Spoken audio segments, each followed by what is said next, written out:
Okay, let's move to the next session. Next session ഏതാണെന്നുള്ളത് നിങ്ങളുടെ മനസ്സിലുണ്ടാവും. നമ്മൾ ആദ്യത്തെ സെഷൻ പറഞ്ഞത് ഇൻട്രൊഡക്ഷൻ ആയിരുന്നു. Second session characteristics of living organisms പറഞ്ഞു. ഇനി മൂന്നാമത്തെ സെഷനാണ് ബയോഡൈവേഴ്സിറ്റി. മൂന്നാമത്തെ സെഷൻ ബയോഡൈവേഴ്സിറ്റി.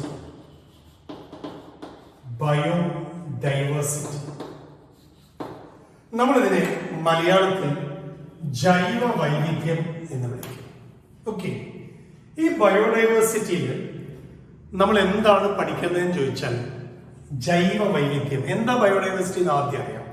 ബയോഡൈവേഴ്സിറ്റി എന്താണെന്ന് ചോദിച്ചാൽ നമ്മൾ പറയുന്നത് ജീവികളിലെ വ്യത്യാസങ്ങൾ. അപ്പൊ എന്താ ബയോഡൈവേഴ്സിറ്റിക്ക് നമ്മളൊരു ഡെഫിനിഷൻ ആയിട്ട് കൊടുക്കുന്നതെന്ന് ചോദിച്ചാൽ variation in form, size, shape of organisms.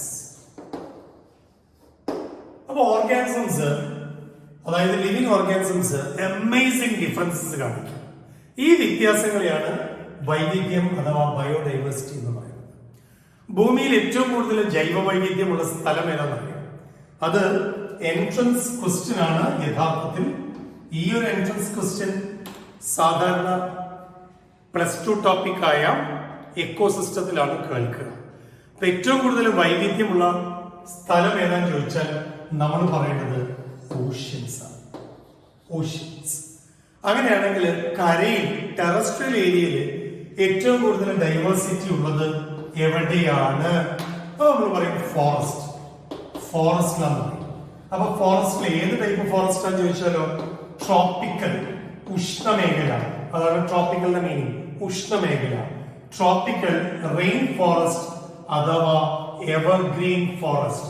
Tropical rain forest അഥവാ എവർഗ്രീൻ ഫോറസ്റ്റ്. ഇവിടെയാണ് ഏറ്റവും കൂടുതൽ ബയോഡൈവേഴ്സിറ്റി ഉള്ളത്. ഓക്കെ, അങ്ങനെയാണെങ്കിൽ coming to plants and animals, നമ്മുടെ ടെറസ്ട്രിയൽ ഏരിയസിലേക്ക് വന്നു. ടെറസ്ട്രിയൽ ഏരിയസിലേക്ക് വന്നാൽ ഭൂമിയിൽ ഏറ്റവും കൂടുതൽ ഡൈവേഴ്സിറ്റി, വൈവിധ്യം കാണിക്കുന്നത് ചെടികളാണോ ആനിമൽസ് ആണോ? ഒന്ന് ആലോചിച്ചു. ഏറ്റവും കൂടുതൽ വൈവിധ്യം കാണിക്കുന്നത് പ്ലാന്റ്സ് ആണോ ആനിമൽസ് ആണോ?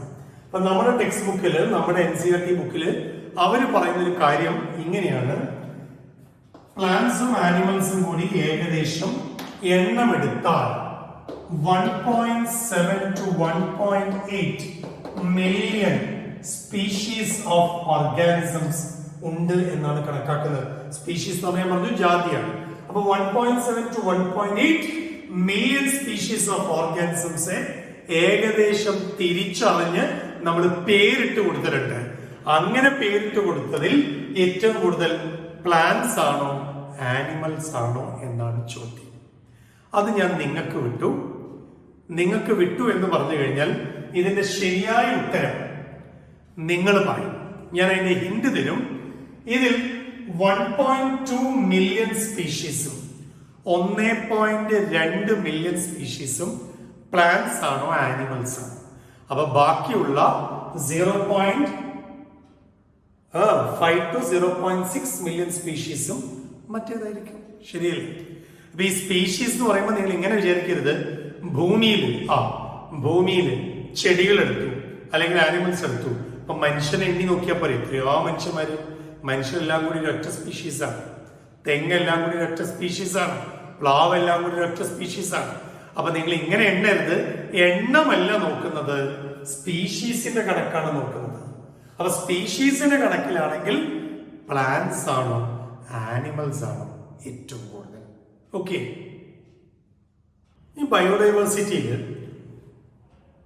സ്റ്റഡീസിന് നമ്മൾ വിളിക്കുന്ന ഒരു പേരുണ്ട്. അപ്പൊ നമ്മൾ അടുത്തയിലേക്ക് പോകുമ്പോൾ ഇങ്ങനെ കേൾക്കാം: സ്റ്റഡി ഓഫ് ബയോഡൈവേഴ്സിറ്റി. ബയോഡൈവേഴ്സിറ്റിയെ കുറിച്ചുള്ള പഠനം. Study of biodiversity. ജൈവ വൈവിധ്യത്തെ കുറിച്ചുള്ള പഠനത്തിന് നമ്മളൊരു പേരിട്ട് വിളിക്കും. എന്ത് പേരാണ് നമ്മൾ കൊടുക്കുക എന്നാണ് അറിയുന്നത്. അപ്പൊ ജൈവ വൈവിധ്യത്തെ കുറിച്ച് പഠിക്കുന്ന ശാസ്ത്ര ശാഖയാണ് സിസ്റ്റമാറ്റിക്സ്. ബയോഡൈവേഴ്സിറ്റിയെ കുറിച്ചുള്ള സ്റ്റഡീസിന് സിസ്റ്റമാറ്റിക്സ് എന്ന് വിളിച്ചു. എന്താ സിസ്റ്റമാറ്റിക്സ് എന്ന് ചോദിച്ചാൽ A system of classifying organisms, ജീവികളെ വ്യക്തമായ രീതിയിൽ അറേഞ്ച് ചെയ്ത് വെക്കുന്ന ഒരു ശാഖയാണ്. കാരണം ഡൈവേഴ്സിറ്റി അറിയണമെങ്കിൽ ജീവികളെ കുറിച്ച് നമുക്ക് അറിയണ്ടേ. സിസ്റ്റമാറ്റിക്സിന് നമ്മൾ 4 ബ്രാഞ്ചുകൾ പറയും. 4 ബ്രാഞ്ചുകൾ. ഈ 4 ബ്രാഞ്ചുകൾ ഏതാണെന്നുള്ളത് വേണമെങ്കിൽ നിങ്ങൾ തന്നെ പറയും. ഇപ്പൊ നമ്മളിൽ പെട്ട ഒരാളെയോ അതല്ലെങ്കിൽ നമ്മൾ കണ്ടുകൊണ്ട് നിൽക്കുന്ന സമയത്ത് നമ്മുടെ കൂടെയുള്ള ഒരാളെ പാമ്പ് കടിച്ചു.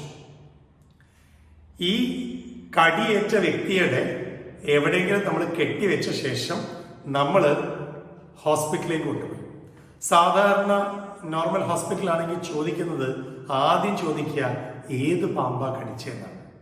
അപ്പൊ നമ്മള് ആ ഒരു സമയത്ത് ചിലപ്പോൾ ഇതിനെയൊന്നും കാണാനുള്ള ഒരു സമയം കിട്ടിയെന്ന് വരില്ല. എന്തായാലും നമ്മൾ കണ്ടെന്ന് വിചാരിച്ചോ, പാമ്പിനെ കൊണ്ടുവന്ന് ഹോസ്പിറ്റലിലേക്ക് കൊണ്ടുപോകാൻ പറ്റില്ലല്ലോ. അപ്പൊ അവിടുന്ന് ഡോക്ടർ ചോദിക്കും പാമ്പിനെ നിങ്ങൾ കണ്ടിട്ടുണ്ടോ ചോദിക്കും, കടിച്ച സമയത്തോ അല്ലെങ്കിൽ കടിച്ചു കഴിഞ്ഞ് പോയപ്പോ. അപ്പൊ നമ്മൾ പറയും പാമ്പ് ഏതാണെന്ന് തിരിച്ചറിയാൻ പറ്റുന്നില്ല, പക്ഷെ പാമ്പിന്റെ കുറച്ച് സവിശേഷതകൾ നമ്മൾ പറഞ്ഞു കൊടുക്കും. ശരിയല്ലേ? കുറെ സവിശേഷതകൾ നമ്മൾ പറഞ്ഞു കൊടുക്കുമ്പം ഡോക്ടർക്ക് ഏകദേശ കാര്യങ്ങളൊക്കെ മനസ്സിലായി തുടങ്ങും. പിന്നെ കൊണ്ടുവന്ന രോഗിയെ ചെക്ക് ചെയ്യുമ്പം ഡോക്ടർ ഒരു അനുമാനത്തിലേക്ക് എത്തി, കടിച്ചത് വിഷമുള്ള പാമ്പാണോ വിഷമല്ലാത്ത പാമ്പാണോ എന്ന്. ഓക്കെ, എന്നിട്ട് ഏത് പാമ്പാന്ന് മനസ്സിലാക്കിയാൽ മാത്രമേ ഡോക്ടർ സാധാരണ അതിന് ആന്റിവീനം കൊടുക്കാറുള്ളൂ. അപ്പൊ ചുരുക്കത്തിൽ ഈ ഒരു എക്സാമ്പിൾ വെച്ചിട്ട് നിങ്ങൾ തന്നെ ആലോചിക്കുക, നമ്മൾ ഒരു ജീവിയെ പഠനം നടത്തണമെങ്കിൽ അതല്ലെങ്കിൽ ഒരു ഓർഗാനിസത്തിനെ കുറിച്ച് ഐഡിയ കിട്ടണമെങ്കിൽ ആദ്യം അതിന്റെ സവിശേഷതകൾ അറിയണം. അപ്പൊ ചുരുക്കത്തിൽ ഈ പറയുന്ന സിസ്റ്റമാറ്റിക്സിന്റെ ആദ്യത്തെ ബ്രാഞ്ച് എന്ന് പറയുന്നത് എന്തായിരിക്കണം? ആദ്യത്തെ ബ്രാഞ്ച് ക്യാരക്ടറൈസേഷൻ. ക്യാരക്ടറൈസേഷൻ സവിശേഷതകളാണ് ക്യാരക്ടറൈസേഷൻ. പിന്നെയോ പാമ്പിന്റെ സവിശേഷതകൾ അറിഞ്ഞു കഴിഞ്ഞാൽ പിന്നെ അതിനെ തിരിച്ചറിയല്ലേ രണ്ടാമത് വേണ്ടത്. So we use the term identification. Identification. അപ്പൊ ക്യാരക്ടറൈസേഷൻ കഴിഞ്ഞാൽ രണ്ടാമതായിട്ട് നമ്മൾ പറയാം ഐഡന്റിഫിക്കേഷൻ. ഇനി ഐഡന്റിഫൈ ചെയ്ത് കഴിഞ്ഞാലോ പിന്നെ നമ്മൾ എന്താ പറയാ, ഐഡന്റിഫൈ ചെയ്ത് കഴിഞ്ഞാൽ പിന്നെ അത് ഏത് ഗ്രൂപ്പാന്ന് പറയണ്ടേ, വിഷമുള്ളതാണോ വിഷമില്ലാത്തതാണോ എന്നല്ലേ. അങ്ങനെയാണെങ്കിൽ ആദ്യം സവിശേഷത അറിഞ്ഞാൽ അത് പാമ്പാണോ തിരിച്ചറിയണ്ടേ, അതാണ് ഐഡന്റിഫിക്കേഷൻ. ഐഡന്റിഫൈ ചെയ്ത് കഴിഞ്ഞാൽ പിന്നെ അതിനെ ക്ലാസിഫൈ ചെയ്യണം. അതാണ് മൂന്നാമത് ക്ലാസിഫിക്കേഷൻ. ക്ലാസിഫിക്കേഷൻ. പിന്നെ നമ്മൾ നാലാമത് വരുന്നത് അതിനെ ഏത് ഗ്രൂപ്പിലേക്ക് വെക്കും എന്നാണ്. ഏത് ഗ്രൂപ്പിൽ വെക്കും എന്ന് അറിയണമെങ്കിൽ നമ്മൾ അതിന്റെ പേര് അറിയണം. അപ്പൊ നാലാമതായിട്ട് വരിക നോമെൻക്ലേച്ചർ, നാമകരണം. നോമെൻക്ലേച്ചർ. സോ സിസ്റ്റമാറ്റിക്സിന് 4 ബ്രാഞ്ചുകളെ കുറിച്ചുള്ള ഐഡിയ നമുക്ക് കിട്ടി. ഈ 4 ബ്രാഞ്ച്, അതായത് ക്യാരക്ടറൈസേഷൻ, ഐഡന്റിഫിക്കേഷൻ, ക്ലാസിഫിക്കേഷൻ, നോമെൻക്ലേച്ചർ, ഈ 4 കൂടി വരുന്ന ടോട്ടൽ ബ്രാഞ്ചിനെ നമ്മൾ വേറൊരു പേരും കൂടെ വിളിക്കും. അതായത് സിസ്റ്റമാറ്റിക്സിന് പകരമായിട്ട് നമ്മൾ വേറൊരു ടേം യൂസ് ചെയ്യുന്നത് ഏതാ എന്നാണ് ഇനി കേൾക്കാൻ പോകുന്നത്. സിസ്റ്റമാറ്റിക്സിന് പകരമായിട്ട് നമ്മൾ യൂസ് ചെയ്യുന്ന മറ്റൊരു ടേമാണ് ടാക്സോണമി. ക്ലാസിഫിക്കേഷന് പകരമായിട്ടും നമ്മൾ കൊടുക്കുന്ന ടേമാണ് ടാക്സോണമി. ഓക്കെ, അപ്പൊ ചുരുക്കത്തിൽ ഈ പറയുന്ന സിസ്റ്റമാറ്റിക്സ് എന്ന് പറയുന്ന study of biodiversity otherwise known as taxonomy. അപ്പൊ ടാക്സോണമിയിൽ വരുന്നതാണ് ഇതെല്ലാം. അപ്പൊ ഇതിൽ ഏതാ ടാക്സോണമി? ഇതെല്ലാം ടാക്സോണമിയാണ്. Okay, but taxonomy is the technical term we use for the branch of science which deals with characterization, identification, classification and nomenclature. Simply classification. ജീവികളെ വർഗീകരിക്കുന്ന ശാസ്ത്രശാഖയ്ക്ക് കൊടുക്കുന്ന ടേമാണ് ടാക്സോണമി. Got it? Okay. അങ്ങനെയാണെങ്കിൽ നോമെൻക്ലേച്ചറിന്റെ ഡീറ്റെയിൽസിലേക്ക് നമ്മൾ ഇനി പോകണം. ഓക്കെ, നമ്മൾ 4ാമത്തെ സെക്ഷനിലേക്ക് നീങ്ങാം. Okay, let's move to the 4th section. ആ ഫോർത്ത് സെക്ഷൻ ഏതാന്നുള്ളത് ഒന്ന് ഓർത്ത് നോക്കാം. ദ ഫോർത്ത്, നാലാമത്തെ സെക്ഷൻ നോമൻക്ലേച്ചർ. ബൈനോമിയൽ നോമൻക്ലേച്ചർ ആയിരുന്നു നമ്മൾ ഇൻട്രൊഡക്ടറി പാർട്ടിൽ പറഞ്ഞിരുന്നത്. Okay, binomial nomenclature. അപ്പൊ നോമൻക്ലേച്ചർ എന്താ എന്ന് പറഞ്ഞ് നമ്മൾ സ്റ്റാർട്ട് ചെയ്യാം. ഓക്കെ, നമ്മൾ ആദ്യം കേൾക്കാൻ പോകുന്നത് നോമൻക്ലേച്ചർ എന്താ എന്ന് ചോദിച്ചാൽ നെയിമിംഗ് ഓഫ് ഓർഗാനിസംസ് ആണ്. നെയിമിംഗ് ഓഫ് ലിവിംഗ് ഓർഗാനിസംസ്, ജീവികൾക്ക് പേരിടുന്ന പ്രക്രിയ, ഇതല്ലേ നോമൻക്ലേച്ചർ. ഈ നോമൻക്ലേച്ചർ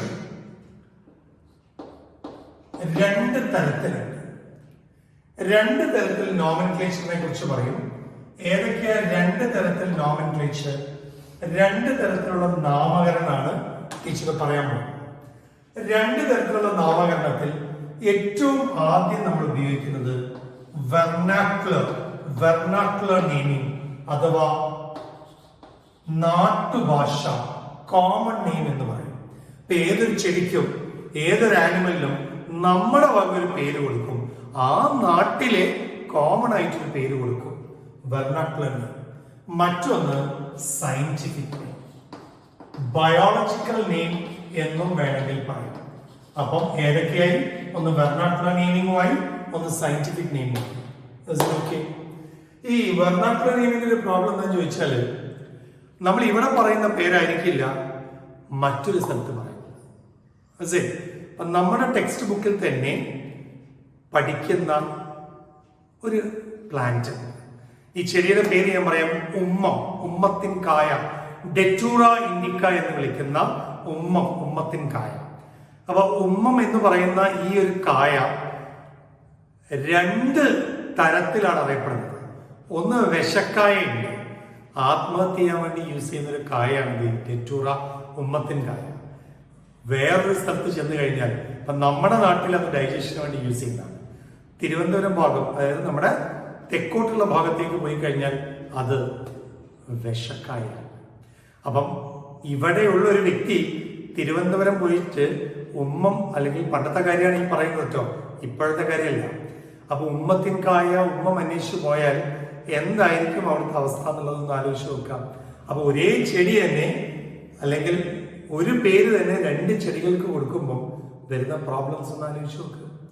അപ്പൊ ഈ വെർനാക്കുലർ നെയിമിങ്ങിന് നാട്ടുഭാഷ കോമൺ നെയിം കാലാന്തരത്തിനൊരു മാറ്റം അനിവാര്യമാണെന്നുള്ളത് നമ്മുടെ സയന്റിസ്റ്റുകൾ മനസ്സിലാക്കി. അപ്പൊ അതുകൊണ്ടാണ് ഈ സയന്റിഫിക് നെയിം അഥവാ ബയോളജിക്കൽ നെയിംസ് വന്നത് തന്നെ. അങ്ങനെയാണെങ്കിൽ ഈ സയന്റിഫിക് നെയിംസ് ഏതൊക്കെ തരത്തിലുണ്ട്, ഏതൊക്കെ തരത്തിൽ നോമൻക്ലേച്ചർ ഉണ്ട്, ഇതാണ് പറയാൻ പോകുന്നത്.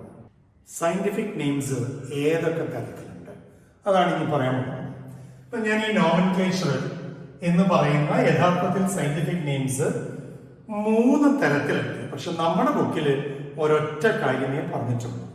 അപ്പൊ ടൈപ്സ് ഓഫ് നോമൻക്ലേച്ചർ ആണ് ടീച്ചർ പറയാൻ പോകുന്നത്. Types of nomenclature.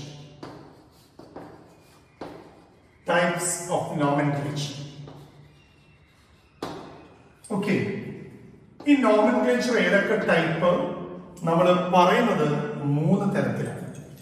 ഏതൊക്കെയാണ് ഈ 3 തരത്തിലുള്ള nomenclature? Number 1, the first one and the most famous is binomial nomenclature. ഇതാണ് നമ്മൾ ഡിസ്കസ് ചെയ്യാറുള്ളത്, ബൈനോമിയൽ നോമൻക്ലേച്ചർ. രണ്ടാമത്തത് ട്രൈനോമിയൽ നോമൻക്ലേച്ചർ.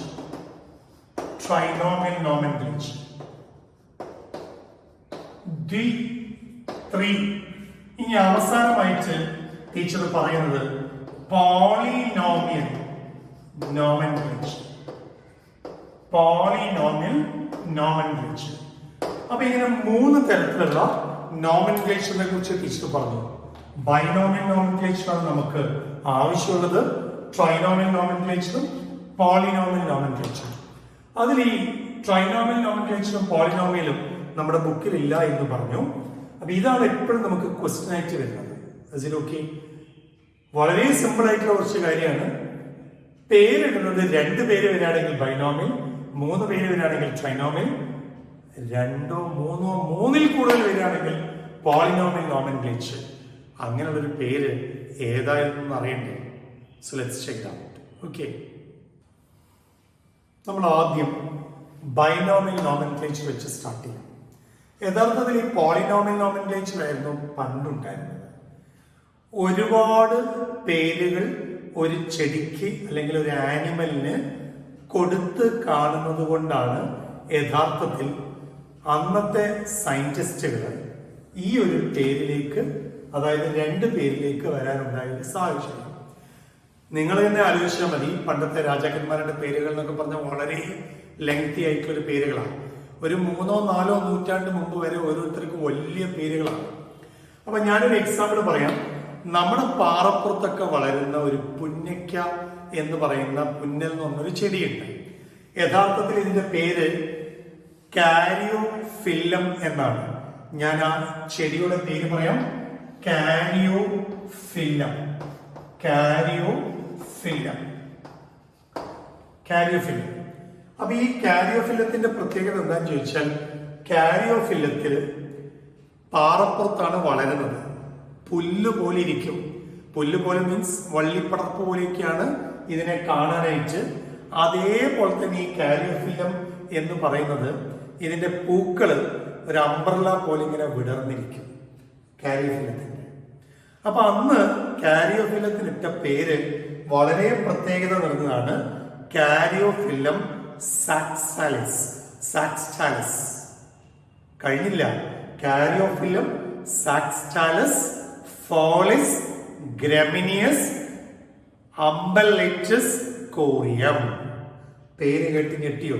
ഒരു ചെടിയുടെ പേരാണ്. കാരിയോഫില്ലം സാക്സാലിസ് എന്ന് പറഞ്ഞാൽ പാറപ്പുറത്ത് വളരുന്നത്.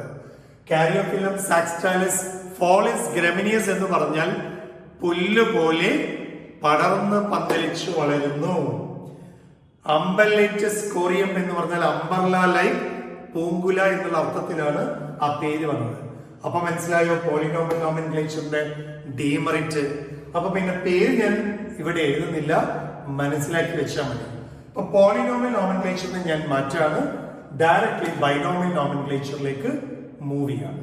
Okay, so let's move to binomial nomenclature. നോമൻക്ലേച്ചറിൽ ബൈനോമിയൽ നോമൻക്ലേച്ചറിന്റെ സ്ഥാനം എന്താ എന്നാണ് ഇനി പറയാൻ പറ്റുന്നത്. ബൈനോമിയൽ നോമൻക്ലേച്ചർ നിങ്ങൾ സ്കൂൾ ടൈമിൽ അടക്കം പഠിച്ച ഒരു സംഗതിയാണ് ബൈനോമിയൽ നോമൻക്ലേച്ചർ, ദ്വിനാമകരണ പദ്ധതി. Binomial nomenclature. ഈ ബൈനോമിയൽ നോമൻക്ലേച്ചറിന്റെ മീനിങ് നിങ്ങൾക്കറിയാം. It is A system of naming organisms. Naming organisms with two components.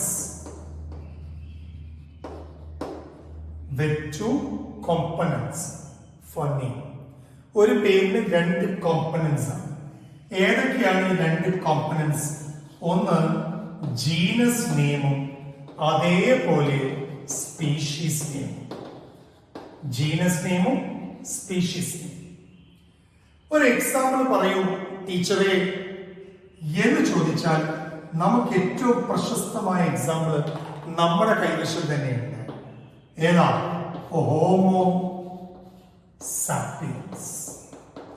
Homo sapiens. ഇതില് genus നെയിമാണ് homo, species നെയിമാണ് sapiens.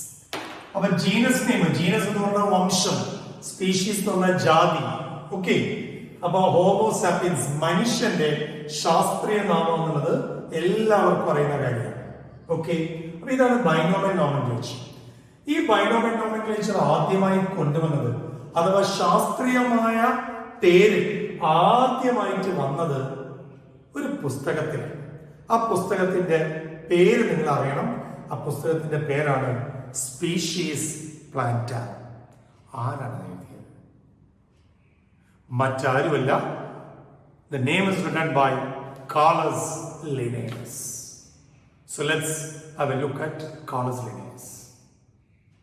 So Linnaeus ആരാ എന്നാണ് ടീച്ചർ പറയാൻ പോകുന്നത്. Carlos Linnaeus.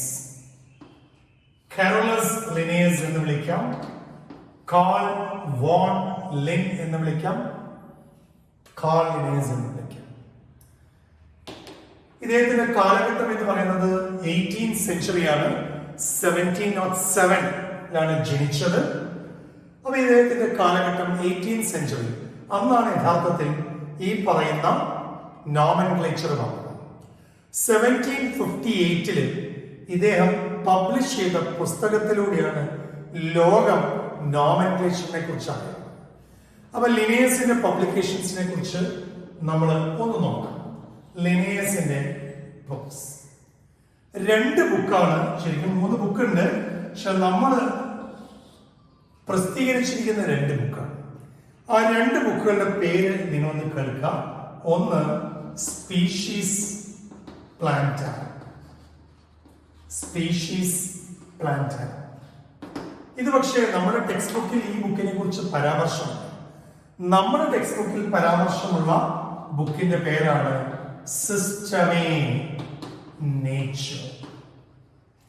സിസ്റ്റമേ Naturae, natural. അപ്പൊ binomial nomenclature ആദ്യമായി 1758 Linnaeus പ്രസിദ്ധീകരിച്ചത് ഈ ബുക്കുകളിലാണ്. സ്പീഷീസ് പ്ലാന്റിലാണ് ആദ്യമായി ശാസ്ത്രീയ നാമത്തെ കുറിച്ച് ഒരു അവബോധം ലിനേസ് കൊണ്ടുവന്നത്. ഓക്കെ, അപ്പൊ ഇതാണ് അദ്ദേഹത്തിൻ്റെതായ 2 പുസ്തകം. അപ്പൊ ആരാണ് ഈ കാർലസ് ലിനേസ് എന്ന് ചോദിച്ചാൽ, ഇദ്ദേഹം ഒരു സ്വീഡിഷ് നാച്ചുറലിസ്റ്റ് ആണ്. സ്വീഡിഷ് നാച്ചുറലിസ്റ്റ്, സ്വീഡൻകാരനായ ഒരു പ്രകൃതി ശാസ്ത്രജ്ഞനായിരുന്നു നമ്മുടെ കാർലസ് ലിനേസ്. ദൈവം പ്രത്യക്ഷപ്പെട്ടു എന്നാണ് ലിനേസിനെ കുറിച്ച് ആ കാലഘട്ടത്തിൽ ഇദ്ദേഹത്തിന്റെ ഡിസൈപ്പിൾസ്, ശിഷ്യഗണങ്ങൾ പറഞ്ഞുകൊണ്ടിരുന്നത്. ഓക്കെ, അപ്പൊ ലിനേസിനെ കുറിച്ച് നമുക്ക് ഒരുപാട് കേൾക്കാനുണ്ട്, ഇനി അങ്ങോട്ടും കേൾക്കും. ഇദ്ദേഹത്തെ കുറിച്ച് നമ്മൾ പറയപ്പെടുന്നത് നമ്മുടെ എൻട്രൻസ് എക്സാമിനേഷനിൽ എപ്പോഴും വരുന്ന ചോദ്യം ആരാണ് ലിനേസ് എന്ന് ചോദിച്ചാൽ നമ്മൾ ഈ ഒരു ഉത്തരമാണ് പറയുന്നത്. He is considered as the father of taxonomy. Father of taxonomy. ഇത് മാത്രമല്ല, മോഡേൺ ബോട്ടണിയുടെ പിതാവ് എന്ന് ചോദിച്ചാൽ അതും ലിനേസ് ആണ്. സിസ്റ്റമാറ്റിക് ബോട്ടണിയുടെ പിതാവ് ആരാന്ന് ചോദിച്ചാൽ അതും കാർലസ് ലിനേസ് ആണ്. ക്ലാസിഫിക്കേഷന്റെ പിതാവ് ആരാന്ന് ചോദിച്ചാൽ അതും ലിനേസ് ആണ്. ചുരുക്കത്തിൽ ക്ലാസിഫിക്കേഷൻ ആയിട്ട് ബന്ധപ്പെട്ട എന്തും ലിനേസിന്റെ മുകളിലാണ്. Okay, let's see the rules for binomial nomenclature. ഇതാണ് ഏറ്റവും ഇമ്പോർട്ടന്റ് ആയ അടുത്ത പാർട്ട്. ബൈനോമിയൽ നോമെൻക്ലേച്ചർ ലോകം ഏറ്റെടുത്ത ശേഷം, സയന്റിഫിക്കലി ആക്സെപ്റ്റ് ചെയ്ത ശേഷം അതിന് കുറച്ച് നിയമങ്ങൾ പാസ്സാക്കി. ആരാണ് നോമെൻക്ലേച്ചറിന്റെ നിയമങ്ങൾ പാസ്സാക്കുന്നതെന്ന് നമ്മൾ ഇപ്പൊ കാണും. അതിനു മുമ്പായിട്ട് റൂൾസ് ഫോർ ബൈനോമിയൽ നോമെൻക്ലേച്ചർ നമുക്ക് ചെക്ക് ചെയ്യാം. ഓക്കെ, റൂൾസ് ഫോർ ബൈനോമിയൽ നോമെൻക്ലേച്ചറിൽ ഏറ്റവും ആദ്യം നിങ്ങൾ കേൾക്കുന്നത് ഒന്നാമത്തെ rule, the first rule of binomial nomenclature. ഏറ്റവും ഒന്നാമത്തെ റൂളായിട്ട് നമ്മൾ പറയാം, സയന്റിഫിക് നെയിം എപ്പോഴും സയന്റിഫിക് നെയിം അഥവാ biological names, scientific names or biological names are generally derived from Latin. Derived from Latin or Latin origin. Okay, Latin ആയിരിക്കും എപ്പോഴും scientific name. അതെന്താ Latin use ചെയ്യുന്നത് എന്ന് ചോദിച്ചാൽ ജനറലി ലാറ്റിൻ ആയിരിക്കും. അതെന്താ അങ്ങനെയെന്ന് ചോദിച്ചാൽ, ലാറ്റിൻ എന്ന് പറയുന്ന ലത്തീൻ ഭാഷ, അതായത് പ്രീവിയസ്ലി റോമൻ എംപററിന്റെ ഭാഷ, ആദ്യകാല സയന്റിസ്റ്റുകളൊക്കെ അവിടെയായിരുന്നു.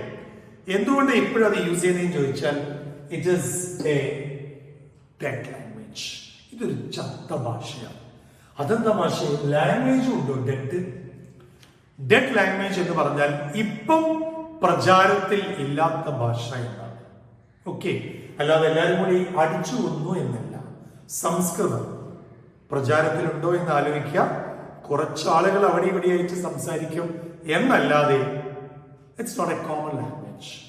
ഓക്കെ, അപ്പൊ അതുകൊണ്ട് ഭാഷയിൽ വരുന്ന മാറ്റങ്ങൾ ഈ പറയുന്ന ലാറ്റിനിൽ വരുന്നില്ല. Because it are not used continuously. അതുകൊണ്ട് സയന്റിഫിക് നെയിംസിലും വലിയ മാറ്റങ്ങൾ ഉണ്ടാവുന്നില്ല. ഇതാണ് ഒന്നാമത്തെ. രണ്ടാമത്തെ റൂൾ ആലോചിക്കാം. രണ്ടാമത്തെ റൂൾ എന്ന് പറയുന്നത് സയന്റിഫിക് നെയിംസ്. ഞാൻ ഇനി സയന്റിഫിക് നെയിമിന് SN എന്ന് കൊടുക്കാം. സയന്റിഫിക് നെയിംസ് എപ്പോഴും പ്രിന്റഡ് ഇൻ ഇറ്റാലിക്സ്. അപ്പൊ ഇതെന്താണെന്ന് നിങ്ങളോട് പറയേണ്ട ആവശ്യമില്ല. മൊബൈലും പ്രിന്റും ഒക്കെ നന്നായിട്ട് നിങ്ങൾക്ക് അറിയുന്നുണ്ട്. എഴുതുമ്പോഴും ഇറ്റാലിക്സിലാണ് എഴുതുക, ചെരിച്ചിട്ടാണ് എഴുതുക. ഓക്കെ, അപ്പൊ ഇതാണ് രണ്ടാമത്തെ. മൂന്നാമത്തെ റൂൾ നോക്കാം. മൂന്നാമത്തെ റൂൾ, അപ്പൊ ആദ്യത്തെ രണ്ട് റൂള് ഓക്കെയാന്ന് ഞാൻ വിചാരിക്കുന്നു. മൂന്നാമത്തെ റൂൾ എന്ന് പറയുന്നത് scientific names. Scientific names consist of 2 parts. 2 ഭാഗങ്ങളാണുള്ളത്. അത് നിങ്ങൾക്ക് ഓൾറെഡി അറിയുന്നതാണ്. ഏതാ ഈ 2 ഭാഗങ്ങൾ? ഒന്ന് genus name and species name. Okay, ഇതാണ് ആ 2 ഭാഗങ്ങൾ. അപ്പൊ നാലാമത്തത് ഓക്കെ ആയല്ലോ. മൂന്നാമത്തത്. ഇനി നാലാമത്തെ നോക്കാം. നാലാമത്തെ റൂള് സയന്റിഫിക് നെയിംസ് എപ്പോഴും should be underlined when handwritten. എഴുതുന്ന സമയത്ത് നമ്മൾ എപ്പോഴും ഇതിനെ അണ്ടർലൈൻ ചെയ്യും. when handwritten. ഓക്കെ, അഞ്ചാമത്തെ റൂള് സയന്റിഫിക് നെയിം എപ്പോഴും സ്റ്റാർട്ട് ചെയ്യുന്നത്, scientific name should start with genus name capital ലെറ്ററിലായിരിക്കും. ജീനസ് നെയിം സ്റ്റാർട്ട് ചെയ്യുന്നത് ക്യാപിറ്റൽ ലെറ്ററിലും സ്പീഷീസ് നെയിം സ്റ്റാർട്ട് ചെയ്യുന്നത് സ്മോൾ ലെറ്ററിലും ആയിരിക്കും. സ്പീഷീസ് നെയിം സ്മോൾ ലെറ്ററിലും ആയിരിക്കും. Is it okay? These are the 5 major rules of binomial nomenclature. ഒന്നുകൂടെ പറയേണ്ട ആവശ്യമില്ല എന്ന് വിചാരിക്കുന്നു.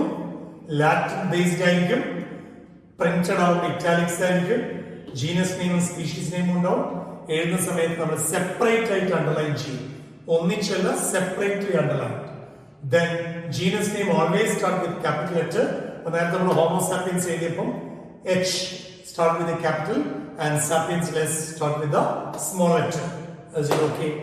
പിന്നെ ഒരു കാര്യം നമ്മൾ പറയുന്നത് എപ്പോഴും ഏത് സയന്റിസ്റ്റ് ആണോ ആ പേരിട്ടത് ആ സയന്റിസ്റ്റിന്റെ പേര് സയന്റിഫിക് നെയിമിന് ശേഷം നമ്മൾ കൊടുക്കാറുണ്ട്.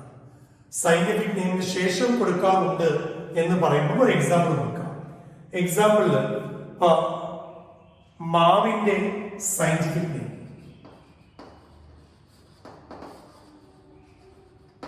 മാൻഷിഫറ ഇൻഡിക്ക. കാർലസ് ലിനേയസ് ആണ് ഈ പേരിട്ടതെങ്കിൽ ലിനേയസിന്റെ പേര് അതിനുശേഷം ലിൻ എന്നുണ്ടാവും. So that's the clarity. After the scientific name, we have to write the name of the scientist, the taxonomist, in short letter, short form. Linnaeus എന്ന പൂർണ്ണ രൂപത്തിൽ നമ്മൾ എഴുതില്ല, ലിൻ. നിങ്ങളാണ് നാളെ ഒരു പുതിയ ശാസ്ത്രീയ നാമം ഒരു ചെടിക്ക് കൊടുക്കുന്നെങ്കിൽ നിങ്ങളുടെ പേര് ഷോർട്ട് ഫോമിൽ എങ്ങനെയാണ് ആലോചിച്ച് നോക്കാം. And have to be separately underlined. Is it okay? So these are the rules of nomenclature. നമ്മൾ റൂൾസ് ഓഫ് നോമൻക്ലേച്ചർ ഉണ്ട്, rules of binomial nomenclature. So trinomial nomenclature എന്താണെന്ന് കേട്ട ശേഷം നമ്മൾ നോമൻക്ലേച്ചർ കൊണ്ട് ക്ലോസ് ചെയ്യാണ്. അതിൽ trinomial nomenclature three Carlos Linnaeus തന്നെയാണ് ട്രൈനോമിയൽ നോമൻക്ലേച്ചർ കൊണ്ടുവന്നത്. പോളിനോമിയൽ നോമൻസ് കോമൺ നെയിം, കോമൺലി അത്രയും പേരുകളായിരുന്നു പണ്ട് യൂസ് ചെയ്തത്. പോളിനോമിയൽ നമ്മൾ വിട്ടിട്ട് ട്രൈനോമിയലിലേക്ക് നമ്മൾ തിരിച്ചു വരും. Trinomial nomenclature, trinomial nomenclature. Okay, ഈ ട്രൈനോമിയൽ നോമൻക്ലേച്ചർ എന്ന് പറയുമ്പോൾ ഒരു ഓർഗാനിസത്തിന് 3 പേരുകൾ കൊടുക്കുക. അപ്പൊ നിങ്ങൾക്ക് അറിയുന്ന ഒരു കാര്യമാണ്, നമ്മൾ സാധാരണ 2 പേരുകളല്ലേ ബൈനോമിയൽ നോമെൻക്ലേച്ചർ കൊടുക്കുക, അവിടെ 3 പേരായി. So naming of organisms with 3 components. ഇതാണ് ട്രൈനോമിയൽ നോമെൻക്ലേച്ചർ. 3 പേര്. ഈ 3 പേരുകൾ ഏതൊക്കെയാണ് എന്നുള്ള അടുത്തതാണ്. ഈ 3 പേരുകളിൽ ആദ്യത്തെ പേര് genus name. Okay, the first name is genus name. രണ്ടാമതോ സ്പീഷീസ്. മൂന്നാമത്തെ പേരിലാണ് ഇപ്പൊ നമ്മൾ ചിന്തിക്കേണ്ടത്. മൂന്നാമത്തെ പേര് ഏതാണ്? മൂന്നാമത്തെ പേരാണ് സബ് സ്പീഷീസ്. ആനിമൽസിലാണെങ്കിൽ നമ്മൾ സബ് സ്പീഷീസ് എന്ന് കൊടുക്കും. അപ്പൊ ചെടികളിൽ എന്ത് ടേമാ കൊടുക്കുക മാഷേ എന്ന് ചോദിച്ചാൽ വെറൈറ്റി. കണ്ട, ചെടികളിൽ വെറൈറ്റി എന്ന് പേര് കൊടുക്കും. ആനിമൽസ് ആണെങ്കിൽ സബ് സ്പീഷീസ്. ഇപ്പൊ മനുഷ്യരിൽ തന്നെ ഹോമോസാപ്പിയൻസ്, ഹോമോ ജീനസ് നെയിമും സാപ്പിയൻസ് സ്പീഷീസ് നെയിമുമാണ്. ഒരു ഉപജാതിയും കൂടെ കണ്ടുപിടിച്ചാൽ ഹോമോസാപ്പിയൻസ് സാപ്പിയൻസ്. അതാണ് ഈ സംഭവം, ഉപജാതി. Variety four plants. അപ്പൊ അത് ചെടിയുടെ മറ്റൊരു വെറൈറ്റി എന്ന് പറയും. ഓക്കെ, അപ്പൊ ചുരുക്കത്തിൽ ട്രൈനോമിയൽ നോമെൻക്ലേച്ചർ എന്ന് പറയുന്നത് 3 പേരുകളായി. ഇപ്പൊ ക്യാബേജ് തന്നെ പല ടൈപ്പ്, പല കളറ്, പല ഷേപ്പിൽ കിട്ടുന്നുണ്ട്. കോളിഫ്ലവർ ഒന്നും വിചാരിക്കരുത്, ക്യാബേജിന്റെ ശാസ്ത്രീയ നാമാണ് brassica ഒലിറേസിയ.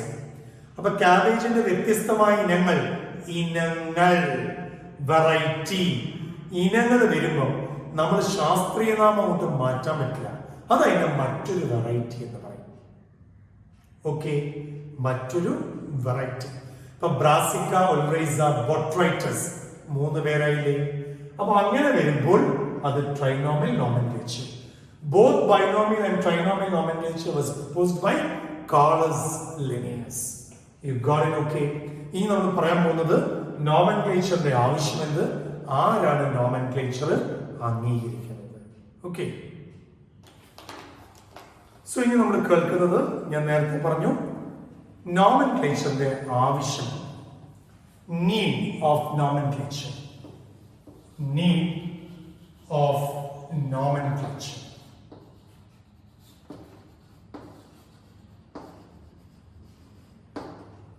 Okay, so let's check it.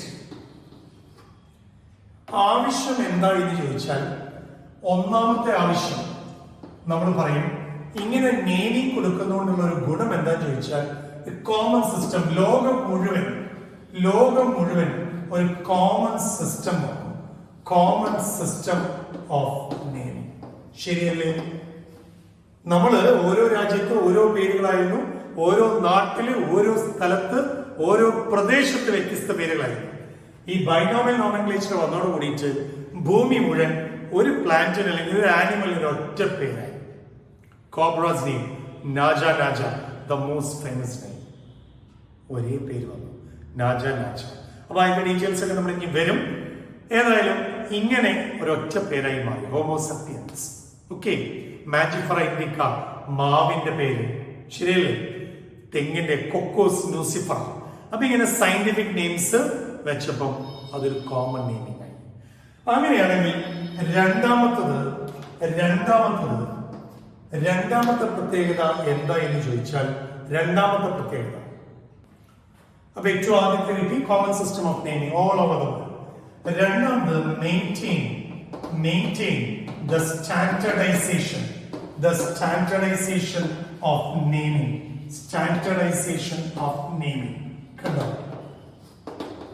ഓരോ പേരിനും അത് നിലനിർത്തുന്നതനുസരിച്ച്, അതായത് ഓരോ നാട്ടുകാർ വരുന്നതനുസരിച്ച്, പുതിയ ആളുകൾ വരുന്നതനുസരിച്ച് പേര് മാറ്റാൻ പറ്റാതെയായി. ഓരോ പേരിനും അതാത് തന്നെ ഉറപ്പിച്ചു. നോ ചേഞ്ച് ചെയ്യണമെങ്കിൽ അത് ആര് വിചാരിക്കണം? പുതുതായി ഒരു പേരുണ്ടെങ്കിൽ ആര് വിചാരിക്കണം? അത് ചെയ്യുന്നത് ഒരു ഗ്രൂപ്പാണ്.